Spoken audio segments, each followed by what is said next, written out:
kwa mengi zaidi tampisha Meja Alex Inga aweze kuendelea. Shukrani sana Mheshimiwa Rais, mabibi na mabwana. Baada ya matengenezo hilo, yanaanza sasa maonyesho ya zana za vita wanazozitumia wanajeshi kufanikisha operesheni tofauti. Yanayotangulia hivi sasa ni brigedi za majeshi yetu ya nchi kavu almaarufu the infantry.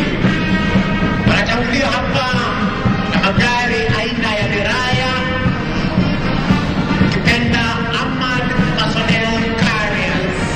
Haya ni magari ambayo yametengenezwa kwa vyuma maalum ili kuzuia risasi, milipuzi au mabomu, na vile vile kuwezesha wanajeshi wetu kufika kwa haraka wanapoenda mitaani, huku wakipigana na bunduki ambazo zimeandikwa pavuni ama paani wa magari haya.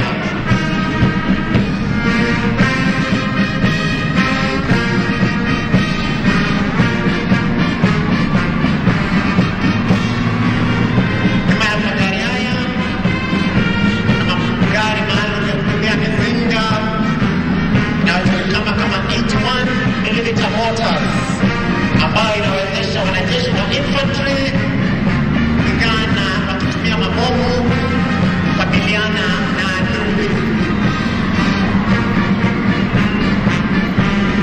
Azma ya askari wa infantry ni kumshinda adui huku wakitumia mbinu mahususi za luteva au maneva kwa kimombo manuva, na wanajeshi hawa wako na uwezo wa kupigana usiku na mchana, mahali popote, kwa hali zote, na pia